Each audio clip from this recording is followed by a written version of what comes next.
Hi, and welcome back to the Savvy Psychologist podcast. I'm your host, Dr. Ellen Hendrickson. And every week, I'll help you meet life's challenges with evidence-based research, a sympathetic ear, and zero judgment. This week, we'll talk about how to talk to strangers. And with us is the expert. Brandon Stanton is the creator, photographer, and interviewer behind the acclaimed and wildly popular blog, Humans of New York. His new book is Humans of New York Stories. Brandon, thank you so much for being on the show. Thank you. So people are truly moved by your work, and so many people connect with it. You have almost 16 million likes on Facebook, and as of a couple weeks ago, 2 #1 New York Times bestsellers. So why do you think Humans of New York is so compelling? I think there is a sort of paradox of one, seeing a picture of somebody on the blog that you do not know and that you've never met before and represents a stranger to you. But then at the same time, you're hearing a story or a quote from them that is very intimate and very revealing and is indicative of something that they might only tell their best friend or someone very close to them. And so I think, that combination of seeing a photo of somebody that you know nothing about except for this, one kind of very vulnerable or intimate piece of information is, a powerful combination. Yeah, I think you get the specific and the universal at the same time. Right. Now, usually getting to know someone happens 1, gradually, and 2, reciprocally. But so you've turned both these things on their head. So how do you get people to tell you intimate details in a short amount of time? And I'm assuming without matching their level of disclosure. Right, I'm trying to think gradually and reciprocally. Well, it's definitely not gradually. Like you said, that I'm normally the one that asks the questions, so maybe I'm not reciprocating. It's something that is very untangible, but I think it just kind of comes down to energy, and the energy that I'm giving off is not of a stranger. It's very hard to describe, but I've had people follow me around before who were journalists. And after I finished talking to one of my subjects, they would move in and ask questions about the experience. And the tone shift, conversation that I had with the person, and the conversation that the journalist had with the person was very noticeable to me. And it kind of shined a light for me on, why I think it is that people get so comfortable. It's that the conversations are very conversational. They aren't questions like, so what do you think about this? And what do you think about that? It's like I almost start talking to them as if a relationship had already been established. And as if we knew each other for a very long time, and it's not something that I learned. I think it's just something that in approaching 10,000 people, I reached a degree of comfort and a degree of ease in conversing that possibly brings out a reciprocal level of ease and comfort in the other person. So this is actually a perfect buildup then, because you've said in previous interviews that a successful approach is all in the energy, and that the worst way to approach people is to be nervous. But one of the hardest things to do in life is to approach and meet new people. And you do this every day. So like you said, you've approached 10,000 people. So what advice would you give on how to approach someone new?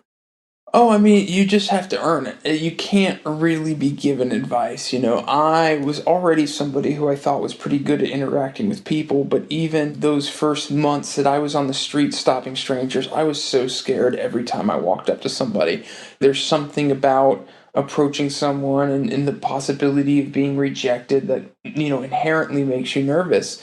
And I just had to do it so many times that I had seen all the different outcomes that could possibly come from approaching a stranger on the street. So nothing scared me anymore. Nothing frightened me anymore. There were no longer any unknowns. I had seen it all. I had seen every possible reaction that a stranger could have to me by approaching them on the street. So there was nowhere for my imagination to go and create this kind of anxiety in me. I'd seen it all before. I knew that I could handle it. And so I got to the point where I could just approach people very comfortably without any worry or anxiety about what the reaction would be. And that could only be earned. And so I would just have to tell people that if you want to talk to strangers, and if you want to be comfortable talking to strangers, the only way to do it is to approach strangers while you're uncomfortable. You have to earn the comfort through being uncomfortable many, many times. Yeah, you have to go through the fear, it sounds like. You can't go around it. Exactly. So, the title of your new book is Humans of New York Stories. Why are the stories important? Well, the blog started as photography. It was very photographically centered. When I first moved to New York, my goal was to take 10,000 photos of people on the street, and I wasn't having conversations with the subjects. I wasn't getting quotes from them. And then I realized after a while that I was already approaching these people. I was already getting over the discomfort of engaging with a stranger. So why not go the natural next step and find out a little bit about this person, find out who they are? And so I started including quotes from the people that I was photographing, and then suddenly those quotes turned into longer quotes, and then it turned into 30 or 45-minute interviews that I have with each subject I stop. And the goal in those interviews is to find out a story that person can tell me that I haven't heard from the other 10,000 people I've stopped. And that's what really my interview process centers around, is asking the questions that I need to ask in order to locate a story that happened in that person's life that is compelling. Every single person has a story that, if told with enough attention to detail, could be compelling to an audience of millions of people. And that is what my blog is based on, is that principle that there is enough drama and comedy and emotion and love in the life of every person to formulate a story that will captivate millions of people. So, some social psychologists theorize that we sympathize with and feel compassion for others to the degree that we perceive they are like us. But most of the people we see on Humans of New York are not only strangers, they're often really different from us. So, how do you account for the connection people feel with the pictures and the stories? Maybe it's I describe the difference in enough detail that it can allow someone's imagination to imagine being in that situation. For example, I was interviewing Syrian refugees, and those Syrian refugees could probably not be having a more polar opposite experience than my average fan, who is probably sitting comfortably in a two-story home somewhere.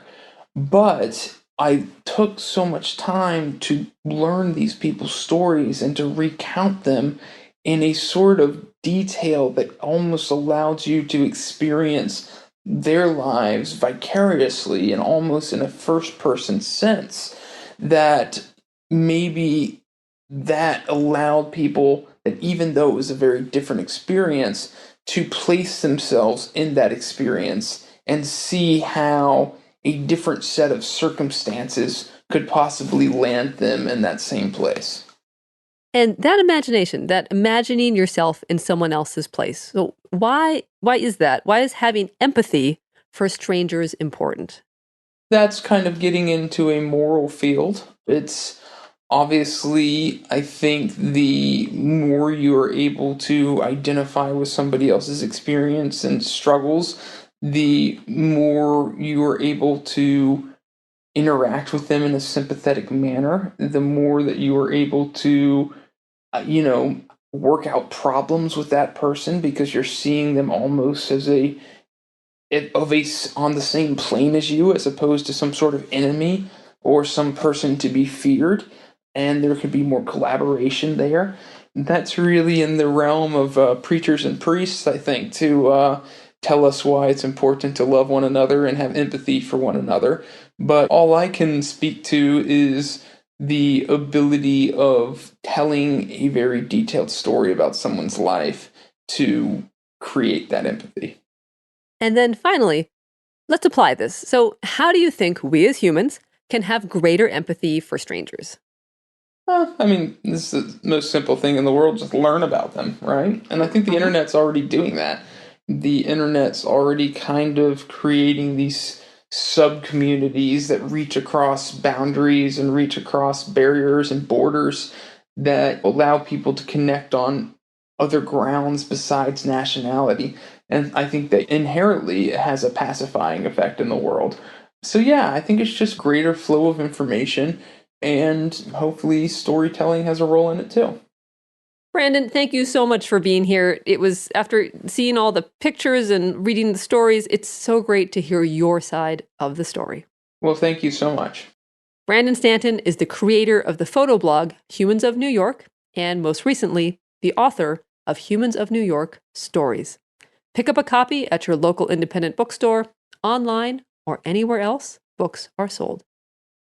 Whether this is your first or 99th time listening to The Savvy Psychologist, welcome.